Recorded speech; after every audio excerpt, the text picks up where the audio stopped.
Bismillahirrahmanirrahim. Assalamualaikum warahmatullahi wabarakatuh.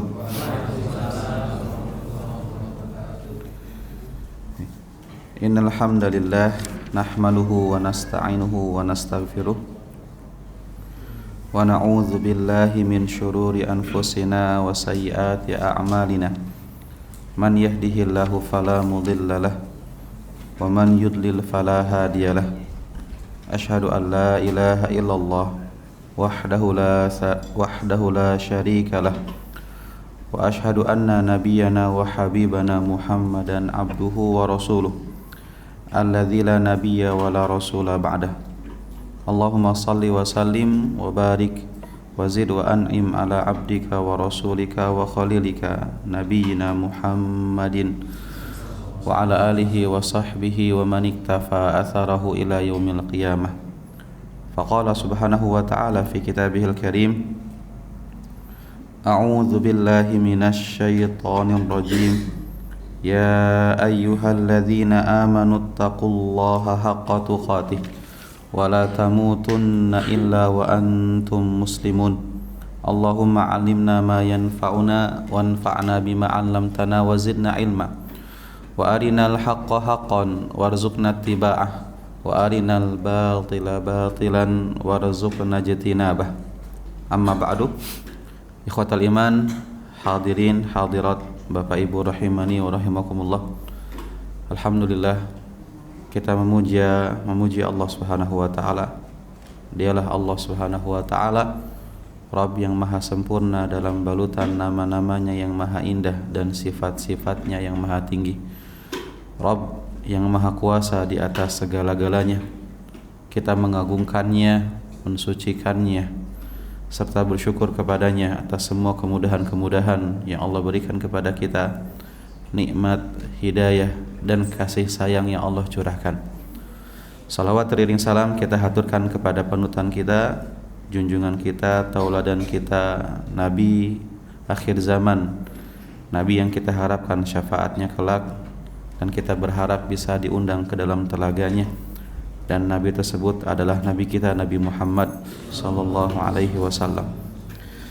Ikhwatal iman, hadirin hadirat, Bapak Ibu rahimani wa rahimakumullah. Ahlan wa sahlan wa marhaban bi talabatil ilmi. Selamat datang kembali bagi ikhwan dan akhwat para pencari ilmu, yang kita berharap dengan ilmu-ilmu yang kita dapatkan bisa menghadirkan keimanan dan ketakwaan yang baik kepada Allah Subhanahu wa taala. Dan Nabi sallallahu alaihi wasallam, beliau mengajarkan kepada kita doa dari berlindung dari 4 hal. Apa itu? Allahumma inni a'udzubika min ilmin la yanfa' wa min qalbin la yakhsha wa min nafsin la tashba' wa min da'watin la yustajabu laha. Ya Allah, aku berlindung kepadamu dari ilmu yang tidak bermanfaat, ilmu yang hanya sebatas informasi yang tidak menghadirkan amalan-amalan, sehingga nantinya ilmu-ilmu yang seperti itu akan menjadi bumerang nanti pada hari kiamat. Dan juga aku berlindung kepadamu dari hati yang tidak takut, karena seharusnya semakin banyak ilmu seseorang, semakin tinggi ilmunya, maka harusnya semakin besar ketakutannya kepada Allah, sebagaimana firman Allah, innama yakhsyallaha min ibadihil ulama. Sesungguhnya orang yang paling takut kepada Allah adalah orang yang berilmu. Kemudian aku berlindung kepadamu ya Allah dari jiwa yang tidak pernah merasa puas, karena memang itulah fitrah manusia. Kata Nabi sallallahu alaihi wasallam, bahwa kana li ibni Adam wadin min zahab, jika seandainya anak Adam memiliki 1 lembah emas, maka tidak akan cukup, maka dia akan atau menginginkan lembah yang kedua, lembah yang ketiga, dan seterusnya sampai tanah masuk ke dalam mulutnya atau sampai mati seperti itu. Makanya Nabi mengatakan dalam hadis yang lain, ada 2 hal yang manusia itu senantiasa muda meskipun umurnya sudah tua. Apa itu? Kecintaan terhadap dunia, yaitu tidak pernah merasa puas dengan apa yang telah diberikan kepadanya. Maka kita berlindung kepada Allah dari jiwa itu. Dan yang bisa mengekang ataupun mengendalikan jiwa-jiwa itu adalah keimanan yang baik kepada Allah. Dan yang keempat adalah dan dari doa-doa yang dipanjatkan akan tetapi tidak diijabah oleh Allah Subhanahu wa taala. Maka ahlan wa sahlan para pencari ilmu Allah Subhanahu wa taala. 6. Ikhwatal iman hadirin hadirat rahimani wa rahimakumullah. Di pertemuan yang sebelumnya kita masih berada di serial perang Uhud, Pak ya. Masih di alur terakhir dalam perang Uhud. Nah, di pertemuan yang sebelumnya kita telah menjelaskan bagaimana babak pertama dalam perang Uhud ini di saat 700 pasukan bahkan mungkin 650 pasukan yang berada di medan peperangan, karena yang 50-nya berada di Bukit Rumah, Bukit Ainain, yang memang ditugaskan Nabi untuk memanahi pasukan kudanya Khalid bin Walid dari belakang. Maka ternyata ya dengan izin Allah jumlah yang sedikit tersebut berhasil membuat down semangat orang-orang Quraisy, mulai dari duel pertama antara Talha bin Abi Talha dengan Az-Zubair bin Al-Awwam, kemudian perang serentak yang Nabi memerintahkan para sahabat untuk memfokuskan ke area bendera. Siapa yang memegang bendera-bendera orang musyrik, maka serang mereka supaya jatuh dan tidak ada lagi orang yang mau memegang bendera itu. Dan ternyata berhasil. Dan ternyata semangat spirit mereka kalah karena banyak yang terbunuh. Akhirnya mereka pun kocar-kacir kabur. Ini babak pertama, dimenangkan. Akan tetapi ketika itu setan menghasut ataupun mewaswasi pasukan pemanah. Bahkan ketika mereka turun diingatkan, bukankah tadi Nabi SAW berwasiat kepada kita, apapun yang terjadi, menang atau kalah, kita tidak boleh turun dari bukit ini. Tetapi mereka mengatakan musuh sudah kabur, yang ada adalah hanya kita mengumpulkan harta-harta rampasan itu. Maka akhirnya kurang lebih 40 pasukan pemanah turun ketika itu. Maka akhirnya penjagaan berkurang. Di sanalah babak kedua, alur yang kedua terjadi, yaitu Khalid bin Walid melihat keadaan itu, memanfaatkan keadaan itu, akhirnya memutar bukit, akhirnya menyerang Nabi SAW dari belakang sambil memberikan komando bahwa perang belum selesai, sehingga yang tadi yang tadi kabur kocar-kacir pun akhirnya balik lagi untuk berperang kembali. Akhirnya keadaan menjadi rumit, yaitu diserang dari dua arah, belakang dan juga depan. Disinilah mulai pasukan kaum muslimin kocar-kacir. Ada terbagi menjadi 3 di sini. Ada kaum muslimin yang mereka melarikan diri, menyelamatkan diri mereka. Yang kedua, ada orang yang mau menyerah, dan juga ada orang yang berfokus ingin melindungi Nabi Shallallahu Alaihi Wasallam ketika itu. Maka dalam situasi ini Nabi SAW pernah ditanya, ya Rasulullah, apa momentum paling menyulitkan dalam hidup Anda selain ketika perang selain ketika dilempari batu oleh orang-orang Taif? Maka Nabi SAW mengatakan apa? Ada di perang Uhud. Karena ketika itu Nabi SAW difokuskan, diserang habis-habisan oleh pasukan kuda. Beliau dilempar dengan batu dengan kencang dari jarak yang jauh. Lambung beliau kena. Ada seseorang mendekati Nabi sambil menghantamkan pedang ke belakang. Kemudian punggung beliau sakit sampai sebulan. Kemudian wajah beliau ketika itu dipukul. Gigi-gigi beliau goyang. Kemudian baju perang beliau patah, besi, helm besinya juga patah, menempel pecahan-pecahannya di pipi Rasulullah SAW. Beliau berdarah-darah ketika itu. Maka itulah momentum paling menyulitkan di kehidupan Rasulullah SAW, Pak. Maka intinya apa pelajarannya, Pak ya? Bahwa Nabi SAW itu capek sebetulnya. Coba gimana nggak capek ya? Beliau seorang kepala keluarga. Beliau mengurusi istri-istrinya, Pak ya. Di satu sisi kita aja ngurusin satu istri luar biasa, harus banyak sabar dalam mendidik mereka. Nabi mengurusi istri-istri yang banyak, tentu Nabi lebih pusing daripada kita. Apalagi tipikalnya perempuan cerewet misalnya. Makanya kan ada kisah itu, seorang Arab Baduy yang setiap hari diomelin istrinya itu. Dia mengatakan, aduh saya udah tiap hari diomelin istri ini, harus curhat sama khalifah ini, sama Umar bin Khattab ketika itu. Maka ketika orang Arab Baduy ini pun mau mencari Umar dan datang ke rumahnya Umar, di zaman dahulu begitu mudah khalifah untuk ditemui ketika itu. Maka ketika orang Arab Baduy ini datang, ternyata Umar ketika itu sedang dimarahi oleh istrinya lebih parah. Umar pun melihat ada tamu, maka Umar pun menghentikan dulu, kemudian dipanggil tamu tersebut. Ada apa aku kesini? Dia mengatakan, wahai Umar, tadinya aku mau curhat tentang istriku yang ngomel mulu di rumah. Ternyata perangmu lebih besar daripada perang saya. Itulah rumah tangga. Kata Umar, ya itulah wanita. Kita diomeli ya, kita diam, kita dengarkan. Dia yang mengurusi kita, dia yang mencucikan baju kita, dia yang mengurus rumah tangga kita. Itulah wanita. Satu, Pak, ya pusing, Pak. Gimana kalau banyak? Gimana? Emang enak orang mengatakan sunnah poligami, awalnya semangat, pas setelah dia melakukan, kalau tidak dibarengi dengan iman yang baik, tantangannya banyak itu.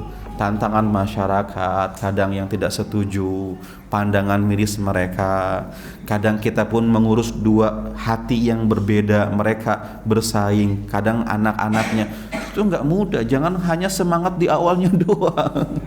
Gitu. Nah, jadi Rasulullah tuh capek sebetulnya. Maka beliau kepala keluarga capek. Di sisi lain beliau kepala negara kan, beliau jenderal perang yang ternyata dalam perang itu beliau terluka gitu kan. Kemudian beliau seorang dai, beliau seorang hakim, beliau seorang teman. Capek, Pak. Capek nggak Nabi sih, Pak? Kita kerjaannya apa? Dagang misalnya, dagang doang gitu kan. Nabi komplit pekerjaannya. Tapi kalau kita lihat riwayat ya, Nabi malam harinya ngapain? Salat. Meskipun capek siang hari, malam harinya salat tahajud yang kakinya sampai bengkak. Dalam satu riwayat, coba dibuka surat apa? Dibuka apa tuh? Kitab Riyadhus Shalihin dalam bab mujahadah di sana. Bersungguh-sungguh dalam ibadah ya. Ketika itu Nabi sallallahu alaihi wasallam sedang salat malam, tiba-tiba Hudzaifah bin Al-Yaman masuk ke jamaah. Dan ternyata Nabi membacanya apa? Al-Baqarah. Hudzaifah mengatakan dalam hatinya, kayaknya Nabi akan ruku di rakaat yang di ayat yang ke-100 kayaknya. Ternyata 100 lewat. 200 lewat, Al-Baqarah selesai itu, Pak. Dan Hudzaifah mengatakan apa? Faqara'aha mutarassilan. Nabi bacanya itu pelan-pelan. Bayangkan, masalahnya gini, Nabi capek, siang hari capek, malam hari capek. Di sini dalam perang Nabi capek, kena, terluka. Setiap orang yang hidup di dunia itu capek, Pak. Makanya Allah katakan apa? Laqad khalaqnal insana fi kabad. Bukan yang fi ahsani taqwim. Makanya kadang anak-anak kasihan ya. Kalau mereka yang hafalannya itu masih belum lancar tuh kasihan kadang. Kadang suka talabus apa itu? Berpindah-pindah ke hafalan yang lain.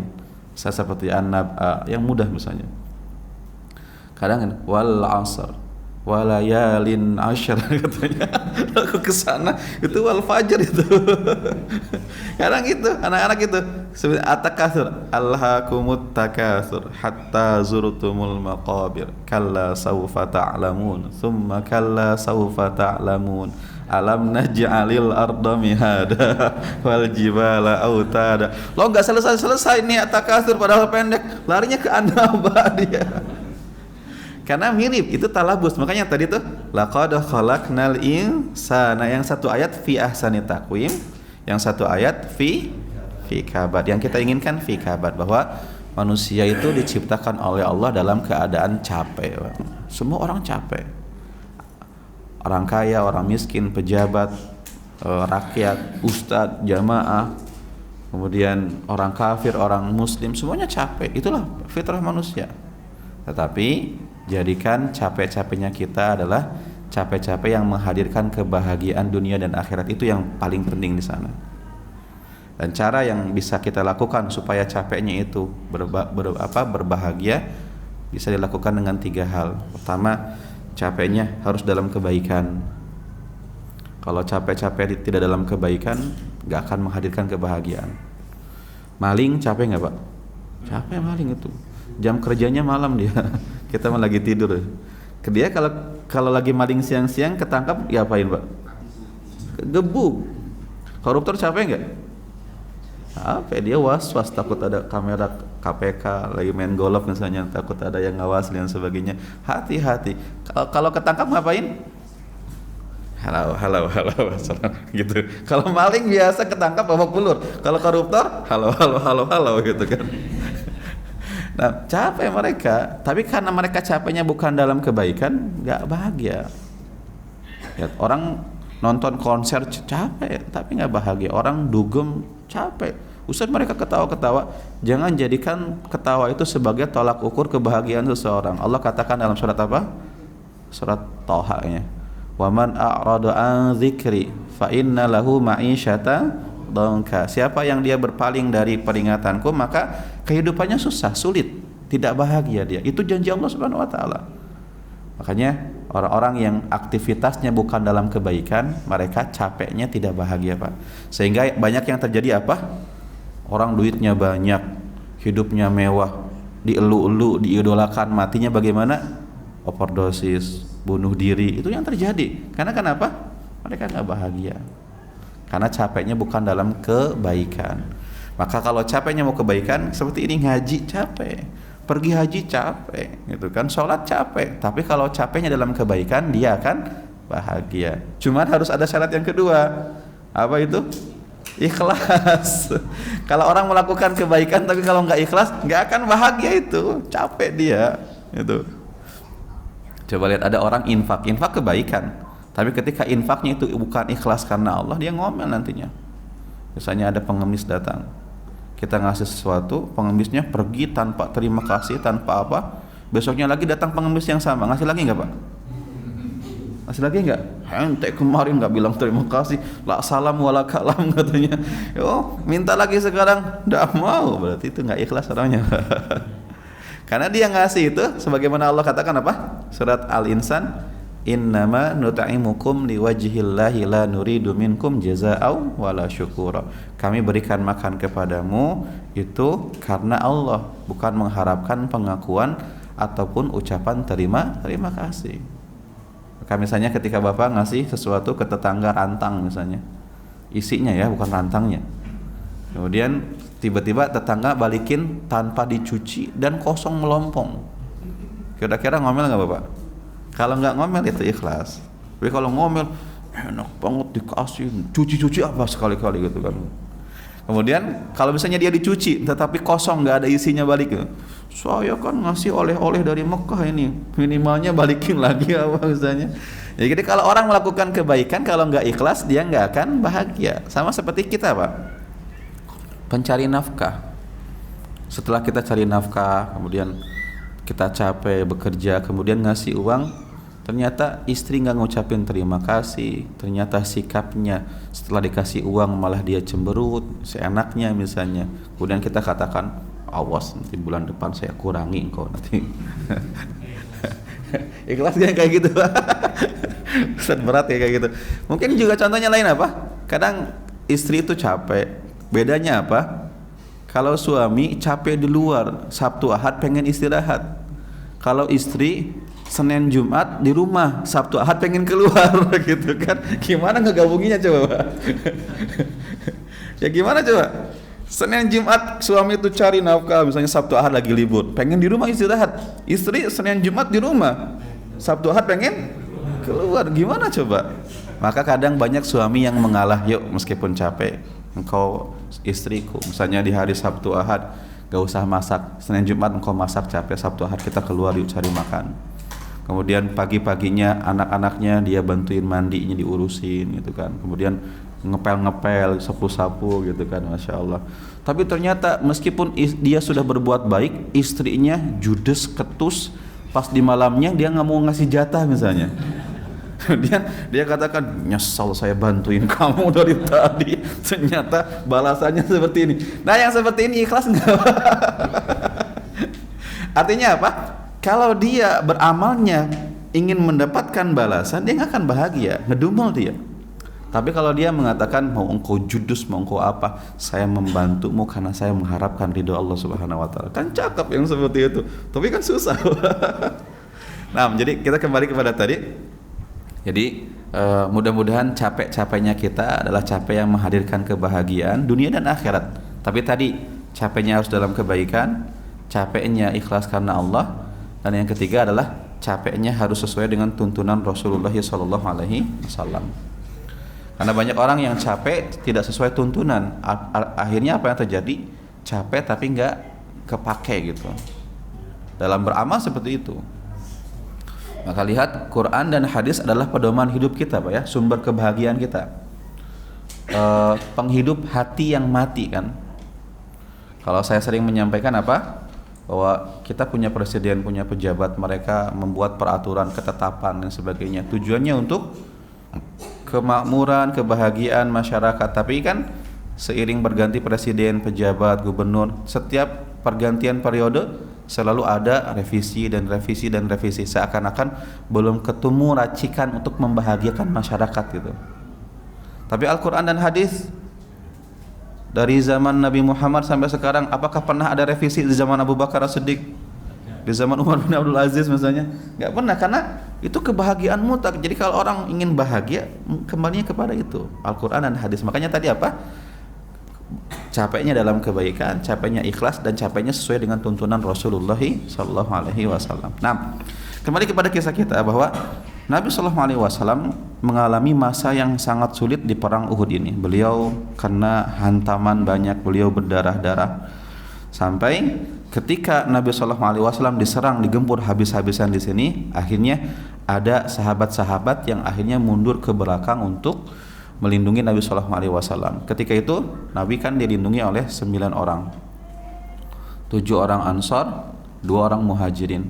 7 orang Ansar, Nabi mengatakan siapa yang dia menghentikan gempuran musuh maka dia berteman denganku di surga.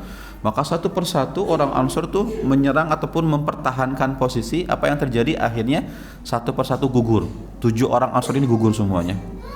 Tersisa cuma 2. Siapa? Sa'ad bin Abi Waqqas dan Abu Ubaidah bin Al-Jarrah. Nah, di sini Sa'ad bin Abi Waqqas tugasnya apa? Memanah-manahi musuh gitu kan, dipanah-panahi. Kemudian Abu Ubaidah melindungi Nabi habis-habisan sampai jari jemarinya putus semuanya gitu kan. Luka tusukan ada banyak di sini, maka berdarah-darah. Maka ketika sahabat Abu Bakar, Umar, kemudian sahabat yang lain mundur ke belakang, ternyata sudah mendapati Nabi babak belur, Abu Ubaidah sudah terpotong jari jemarinya. Maka Nabi mengatakan, jangan tolong saya dulu, tetapi tolonglah sahabat kalian ini, Abu Ubaidah, maka wajib baginya surganya Allah Subhanahu wa taala. Maka kata Abu Bakar As-Siddiq, kalau kita mengingat-ingat peristiwa perang Uhud, maka orang yang paling berperan di Uhud itu adalah Abu Ubaidah bin Al-Jarrah, melindungi Nabi dengan tubuh, dengan jiwanya. Nah, setelah kejadian itu, maka ternyata gempuran nggak selesai, Pak. Di sana ada Abu Dujana, ada Abu Talha, kemudian juga ada Malik bin Sinan, ada Abdurrahman bin Auf. Ternyata gempuran nggak selesai. Mereka diserang dengan hujan panah gitu kan, dipanahi terus. Maka ketika itu para sahabat melindungi Nabi. Di sini Abu Talha punya satu perisai dan barangan perisainya dengan Nabi SAW. Jadi melindungi dengan perisai tersebut satu berdua. Kemudian Abu Dujana membusungkan dadanya untuk melindungi Nabi SAW. Kena tancapan panah tersebut. Sahabat-sahabat yang seperti itu, Pak.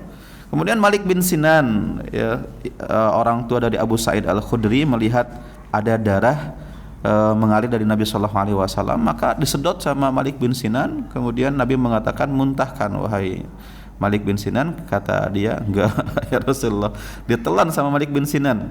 Maka Nabi mengatakan apa? Man arada an yanzura ila rajulin min ahli jannah falyanzur ila hadza. Siapa yang dia ingin melihat seseorang dari penduduk surga, maka lihatlah Malik bin Sinan ini. Maka dia pun terbunuh dalam melindungi Nabi SAW.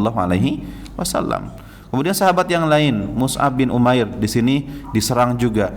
Wajah Mus'ab bin Umair di sebagian orang yang tidak pernah artinya melihat kemiripan, agak mirip dengan Rasulullah SAW dari sisi ketampanannya. Gitu.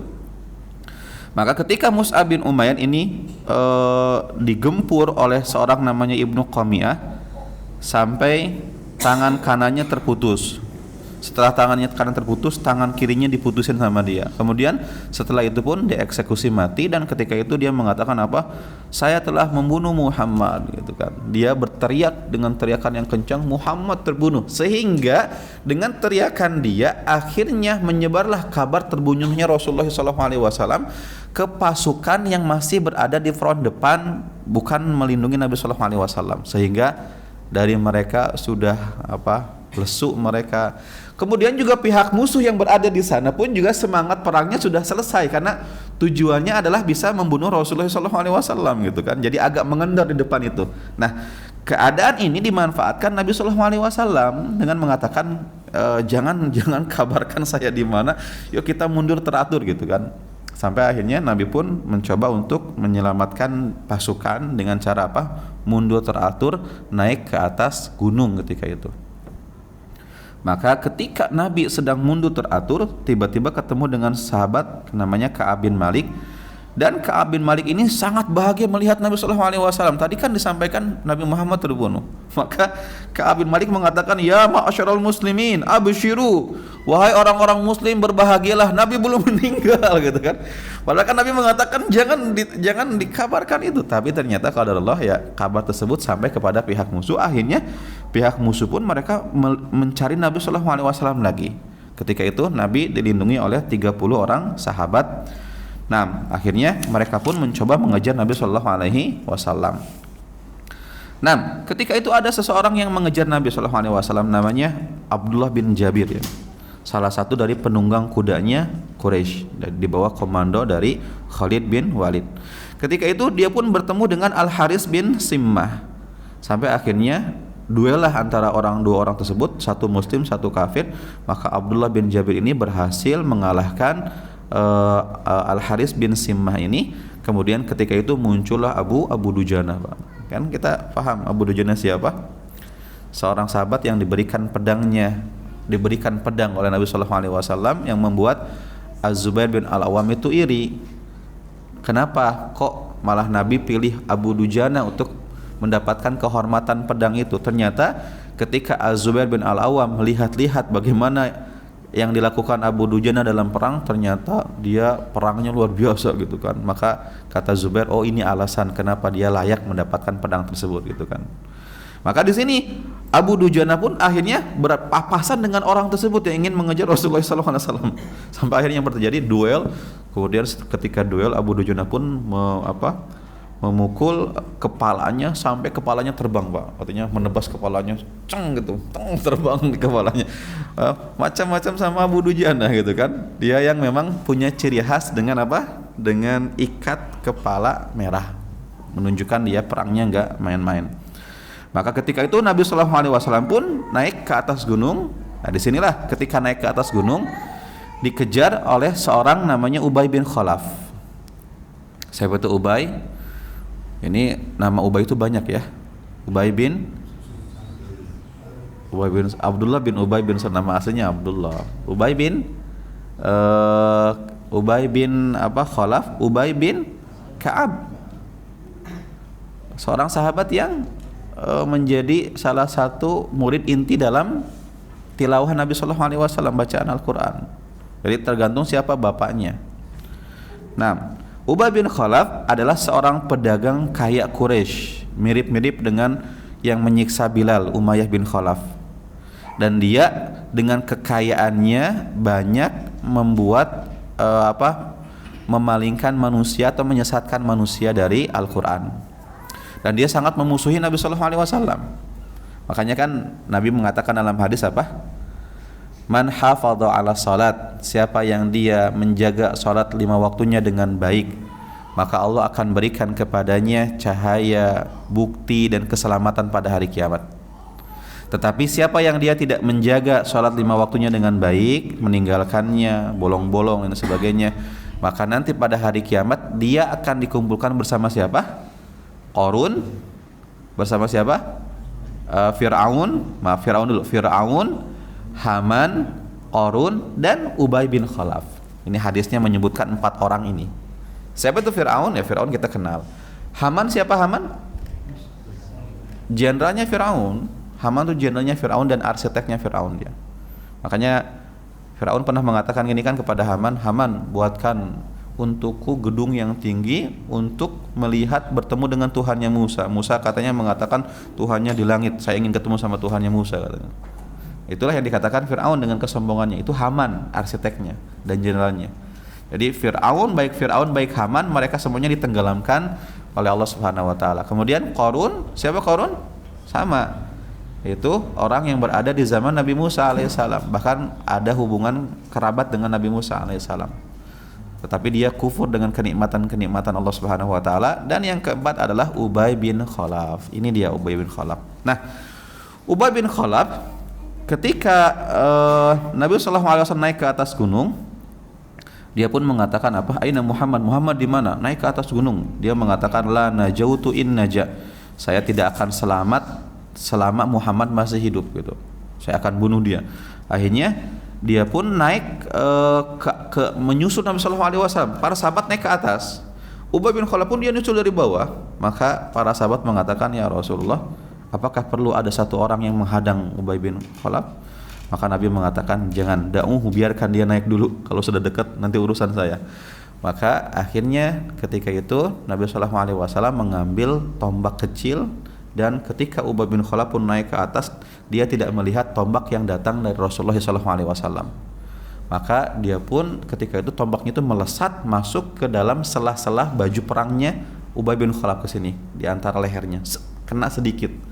Dan ternyata ketika itu ciut juga, nyalinya jadi ciut ketika itu.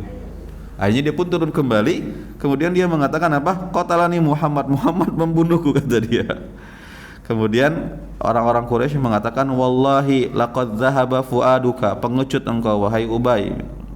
Wallahi in bika min ba'sin, engkau tidak apa-apa. Kata dia, enggak, Muhammad pernah mengatakan bahwa dia akan membunuhku. Kemudian qatalani qatalani wallahi Muhammad demi Allah telah membunuhku. Akhirnya apa? Ternyata dengan sebab luka yang tadi melesat dari dari tombaknya Nabi sallallahu alaihi wasallam, ternyata orang ini pun mati ketika menuju Mekah, ketika pulang menuju Mekah. Nah, ikhwatal iman hadirin rahimani wa rahimakumullah.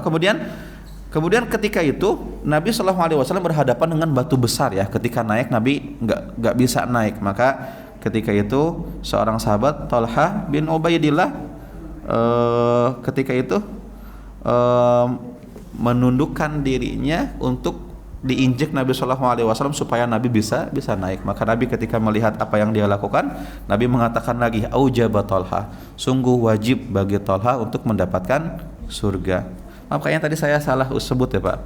Jadi dua sahabat yang tadi melindungi Nabi itu bukan Abu Ubaidah, tetapi Talha dan Sa'ad bin Abi Waqqas. Saya salah. Abu Ubaidah itu adalah sahabat yang ketika kembali melindungi Nabi, ketika itu Nabi berdarah-darah dan ada potongan-potongan besi di pipi Nabi, maka dia meminta kepada Abu Bakar untuk membiarkan dia mencabut besi-besi tersebut dengan giginya. Maka giginya menjadi ompong ketika itu disebabkan karena gigitan tersebut. Itu Abu Ubaidah bin Al-Jarrah dalam perang ini.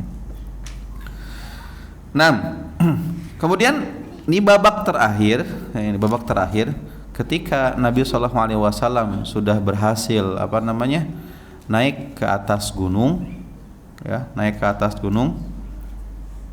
maka ketika itu pasukan Quraisy juga mencoba untuk mengejar Nabi SAW. Jadi saling kejar, perang naik ke atas gunung, Pak ya. Kemudian ketika itu Nabi SAW memerintahkan kepada Sa'ad bin Abi Waqqas, wahai Sa'ad, usirlah mereka gitu kan, panahilah mereka.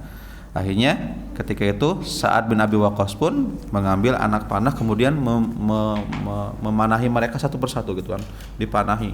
Ketika dipanahi kena ke satu orang, membunuh dia. Kemudian ketika itu diambil lagi panahnya. Tapi anehnya kata Sa'ad, panah yang saya ambil ini kayaknya saya kenal gitu. Dan dia pun akhirnya panahin lagi. Ketika ngambil lagi ternyata panah yang tadi lagi.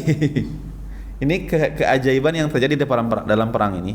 Jadi ketika dia ambil anak panah, kemudian ngambil lagi kayak yang tadi, tembak lagi, diambil lagi kayak yang tadi lagi gitu kan. Jadi panah yang sama.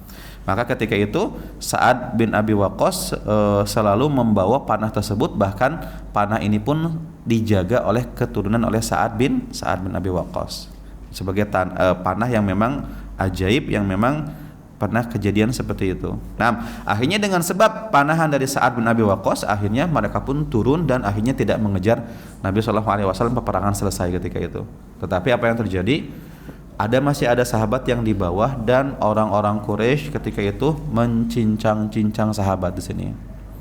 Jadi kan perang selesai, dan apa yang terjadi di sini? Al-mislah, artinya dicincang-cincang para sahabat yang telah meninggal dunia, dipotong-potong hidungnya dipotong, kemudian telinganya dipotong, bahkan ada yang motong, mohon maaf, kemaluannya para sahabat, bahkan ada yang merobek perutnya para sahabat, dirobek-robek. Kemudian lihat, Hindun yang memiliki dendam terhadap Hamzah, maka ketika melihat Hamzah terbunuh, maka Hindun pun akhirnya merobek dadanya Hamzah dan mengeluarkan jantungnya Hamzah dan menggigitnya dan ingin ditelan, tetapi dia enak, dia geli, akhirnya dia pun memuntahkan gigitan tersebut. Inilah apa yang mereka lakukan terhadap para sahabat radhiyallahu taala anhum, Pak. Makanya Nabi ketika setelah turun gunung melihat keadaan jasadnya Hamzah, maka Nabi ketika itu sangat sedih. Kata para sahabat, Nabi tidak pernah terlihat sangat sedih kecuali ketika melihat jasadnya Hamzah bin Abdul Muttalib. Nah, ketika itu orang-orang Quraisy mereka persiapan untuk pulang. Artinya mereka sudah merasa menang, tetapi ternyata di sini ada beberapa kejadian lagi, yaitu masih ada sedikit duel antara sahabat dengan orang-orang Quraisy di sini. Dan yang duel tersebut adalah siapa? Abu Dujana. Abu Dujana di bawah. Ternyata Abu Dujana masih berduel dengan orang kafir. Di sini diceritakan oleh Ka'ab bin Malik. Dia mengatakan, aku termasuk dari kaum muslimin yang ikut dalam perang Uhud itu, dan ketika aku melihat orang-orang musyrik mencincang-cincang jasad-jasad syuhada kaum muslimin, maka ketika itu ada seorang laki-laki, kemudian aku pun melihat ada seseorang laki-laki dari muslim, dia menggunakan penutup kepala, artinya penutup wajah, maaf.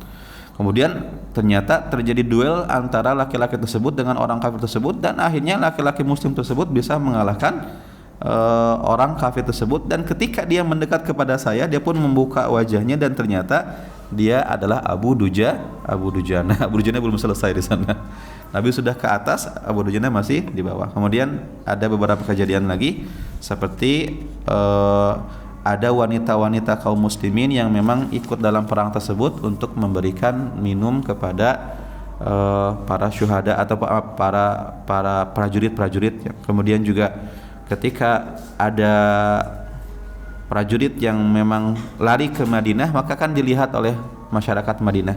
Maka Ummu Aiman ketika itu marah, dan Ummu Aiman mengatakan kalau seperti itu biarlah kalian di rumah saja, berikan pedang kalian kepada kami para wanita gitu kan. Maka Ummu Aiman pun datang ke Uhud untuk memberikan istilahnya bukan perlindungan, karena beliau seorang wanita yang sepuh, ya intinya beliau punya semangat untuk berkorban untuk Rasulullah SAW gitu kan. Ternyata ketika Ummu Aiman datang di medan perang, ternyata ketika itu dipanah oleh seorang laki-laki namanya Ibnu Araqah. Kemudian dipanah, maka Ummu Aiman pun terjatuh dan sedikit tersingkap auratnya. Ummu Aiman ini wanita hitam, Pak ya. Ummu Aiman ini kan ibu dari Zaid bin Haritha. Bukan ibu dari Usamah bin Zaid maksudnya, karena Zaid bin Haritha menikah dengan Ummu Aiman ini. Maka ketika itu Nabi pun sedih karena dia diperlakukan seperti itu. Maka Nabi pun memerintahkan kepada sahabat, kepada Sa'ad bin Abi Waqqas, panah orang tersebut. Dan ketika itu Sa'ad pun mendapatkan anak panah dari Nabi SAW, dan ternyata panahnya tersebut tumpul lah istilahnya seperti. Maka dipanah oleh Sa'ad bin Abi Waqqas dan dia pun terjatuh. Maka Nabi pun tertawa dan mengatakan, itulah balasan karena engkau telah melempar ataupun memanahi Ummu Aiman. Wallahu a'lam bishawab. Nanti kita lanjutkan lagi Pak bagaimana alurnya. Intinya mudah-mudahan hari ini kita selesaikan perang Uhud ini. Nah, silakan azan terlebih dulu.